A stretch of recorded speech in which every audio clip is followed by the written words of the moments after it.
In the other voicemail, I mentioned about do what we genuinely like, and if that helps the society or the people or people around you, that's the way to go forward, to find your job, to live your life. And after that voice memo, I got feedback from some people, and I have been reflecting a little bit. And one of the cases was that not just do what we like, but also to think from the other point of view. If people do what they like and genuinely like, and they put their whole life into it, they bring so many things to the world. Some are bigger than others, but it doesn't matter. The case in point is that after I posted the voice memo and eating lunch, I was listening to Bach as a background music while I was eating a meal. Then I noticed that I was happy that so many people have done a great job. Bach is one example. Then I was looking around the house and I noticed that the whole house was built fairly well. It's an old house, but not much leak from the rain.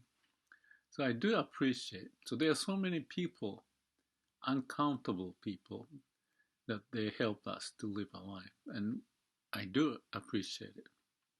Appreciation of life. I mentioned something in the other YouTube video, but that comes with whatever the effort being made, and we find the benefit out of it.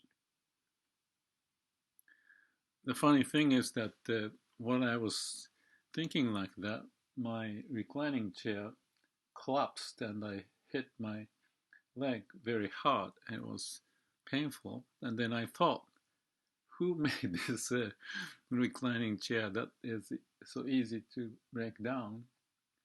And then I thought about another example. I was sending a mail, overseas mail at a post office in New Zealand, and I'm not so familiar with the situation. So I asked how much, and they gave me the wrong information. That's the post office, basically, in a small village. But I assumed that the person knew it, but it turned out to be wrong. And I think I hope the mail come back because it was a very important mail for me. So there are cases that things don't happen. On one hand, we appreciate. On the other hand, when the incident like that happens, we think why it doesn't happen, you know. So it's kind of life as it is. But along with that, I wanted to touch this people, these people in Japan known as Myokonin. It's translated like the person who likes out of the ordinary thing. And it sounds like a bad translation, but the point of this is that after I was reading for the past several months 900 pages of the Buddhist literature compiled by Mr. Narab, a famous person. I've known him, and a bunch of people contributed. So it was very interesting to take a look at the book, and I may have been inspired a lot out of that. I've been doing this many times, but I was doing more diligently in this occasion, especially after coronavirus situations popping up. But one thing was missing in that fake book was about the Myokonin. And the Myokonin, the people who like the odd thing, not out of ordinary thing, or the behavior being out of ordinary is the way that you should look at. But the Myokonin are the group of people, usually not well educated, but very sincere in what they call Shin sect of Buddhism, which is kind of like a Christian. And the main theme that they have is to have this Amida Buddha as a savior. So they say something like Namu Amida Butsu. And the meaning of that is I would let go of myself for your to help me, save me. You meaning the Buddha, Amida Buddha. So Namu Amida Butsu means I let you take care of me and everything will be taken care of. That kind of a situation. So that's a little bit, or quite a bit, different from the Zen sect of Buddhism, which is Zen is more blunt and more uh, wisdom oriented, if I may say so. And the Shin is the opposite of the savior. It's a more of a compassion oriented kind of a sect, coming out of the same Buddhism, but those two are almost the opposite. The Buddha himself, known to be the originator of the Buddhism, even though he didn't mention, he didn't mean to do that, did meditation, and his awakening was somewhat similar to Zen, what then would try to emulate. So the Shin is known to be the kind of sect which people cannot sit a long time and never acquire the awakening or the moment of such from just sitting or even trying to do that. So they just give up to Amida Buddha. And just saying Amida Buddha, they believe would help them. So the religion has a little danger that it's kind of connected to the subconscious, unconscious part of us. And there's a sense of hypnotism type of thing that I wondered a lot about. But the funny thing is those Myokonin group of people, mostly not well educated, and sometimes they cannot even read the Japanese the expressions on paper. But they have this very, how can I say, meek, open, accepting mind to believe this Amida Buddha Savior. So everything is taken care from that point of view.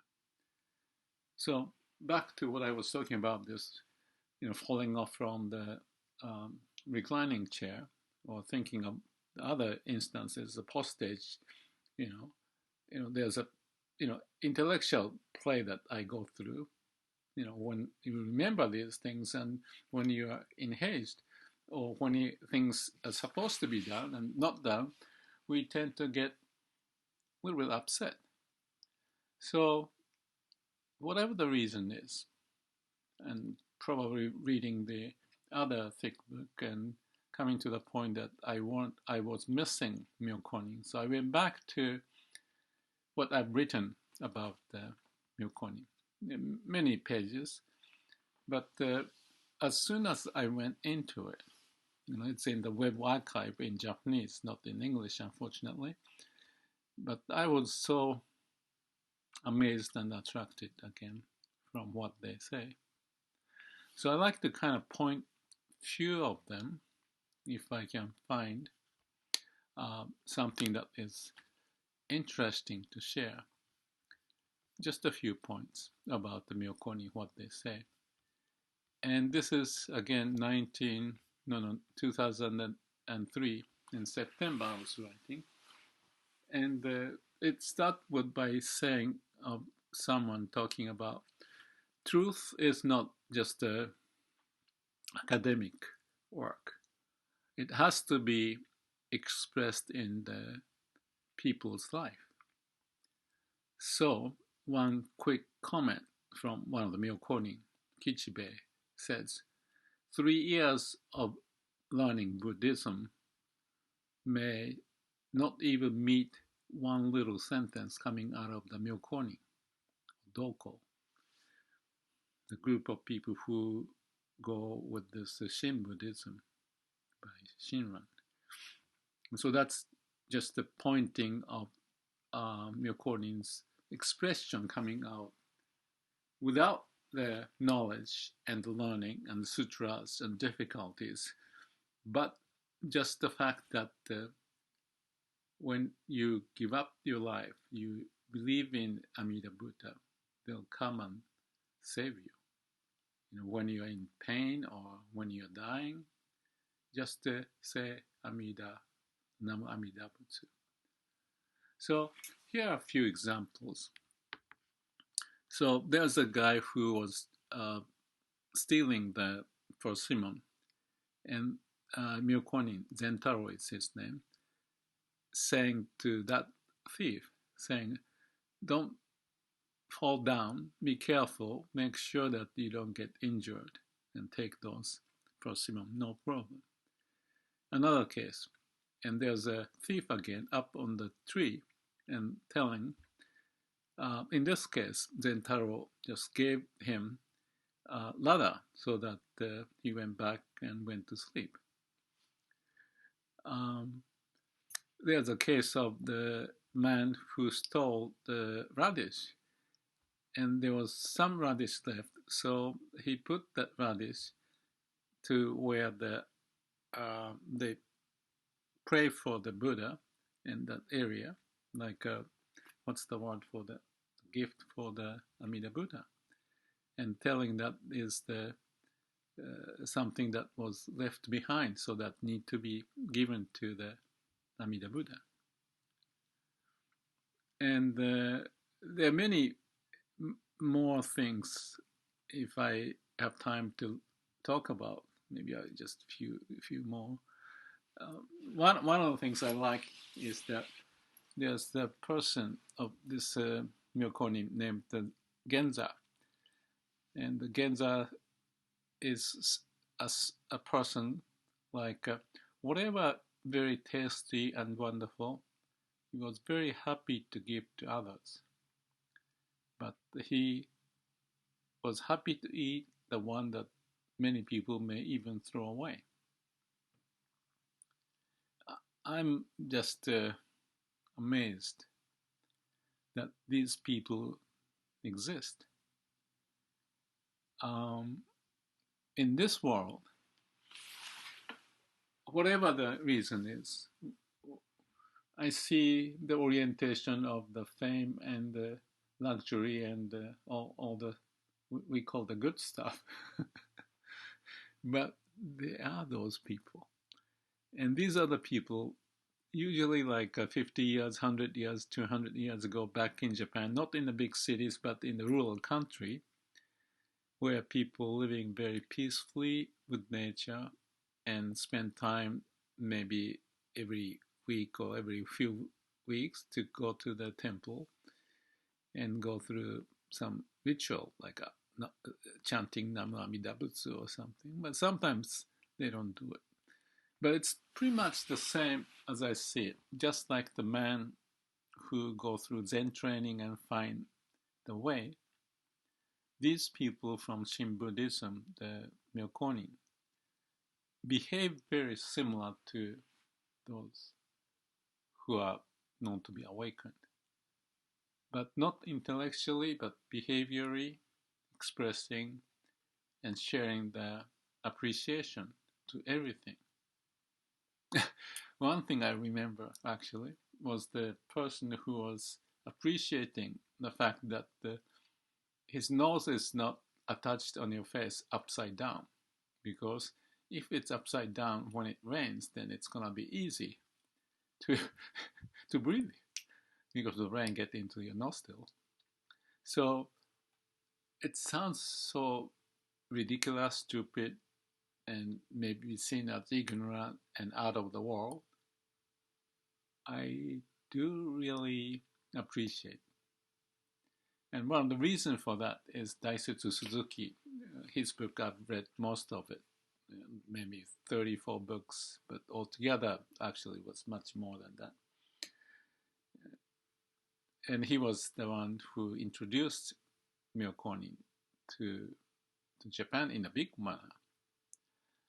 That okay, we are knowledgeable, we read lots of sutras and talk this and that, but just behind the unknowns, you know, whatever the rural countries and those people who may not be as famous and often have such an attitude and appreciate life as it is given to them and be happy.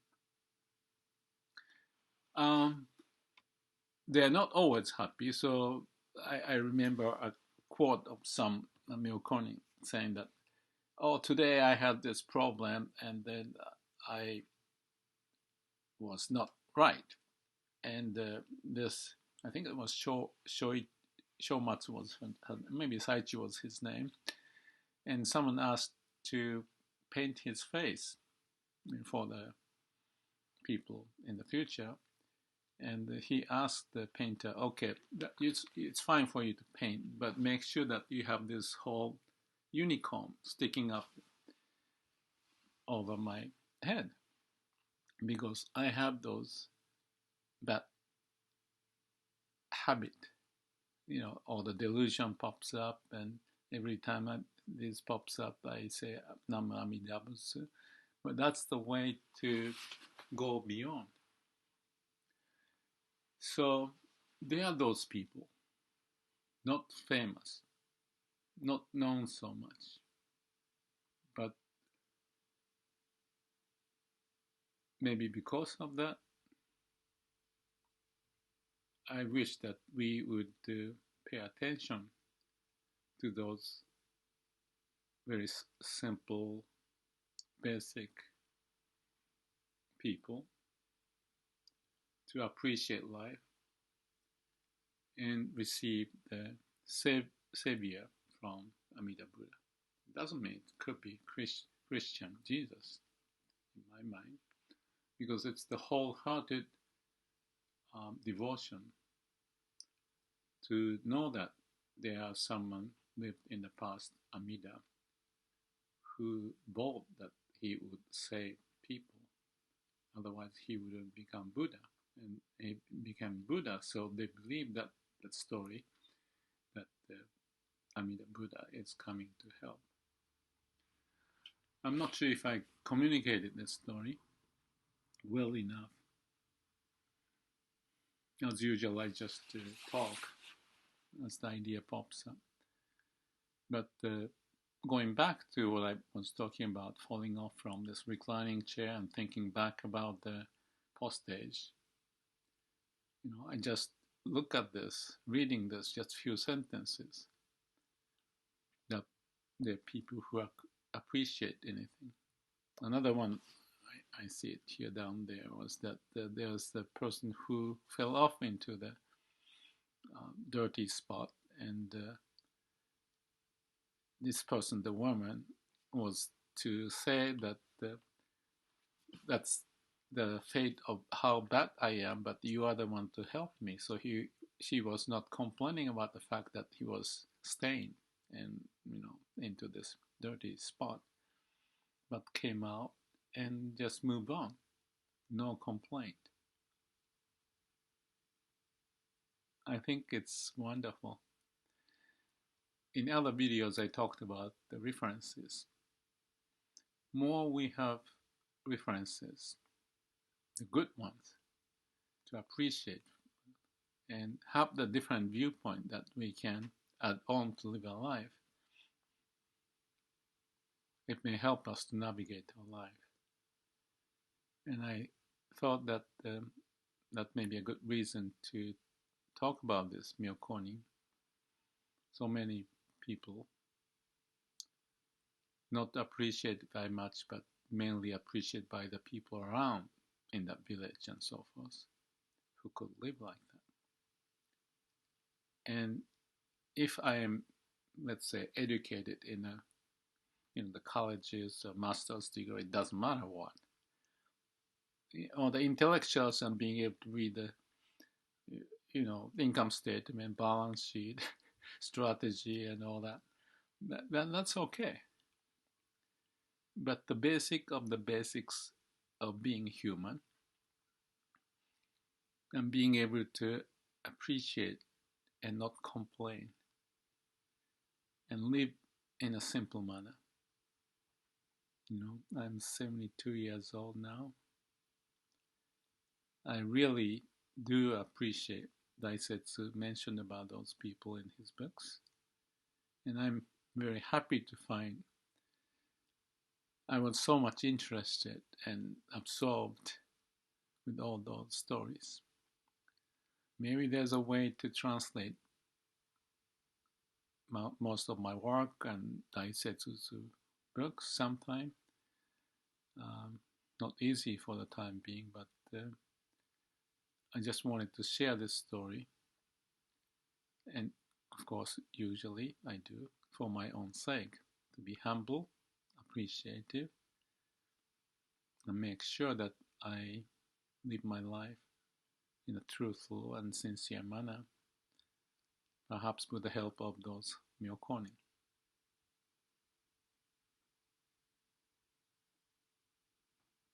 Namu Amidabutsu. Surrender yourself for Namu Amidabutsu. Amidabutsu. Amida Buddha.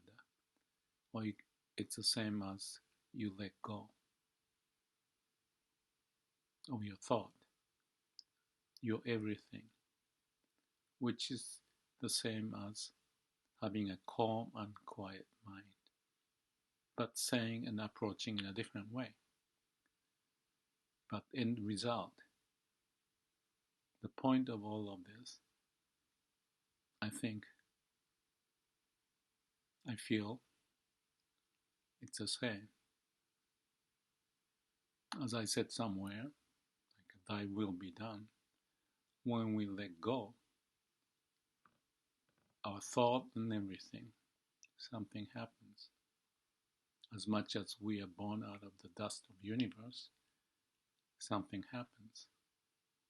It's beyond our imagination, but that's the religious experience. And the religion sounds like a very negative word, lots of dogma, but it's at the end it's very simple, as I see it. I hope this was meaningful. If you paid attention to this point, I appreciate it. Thank you.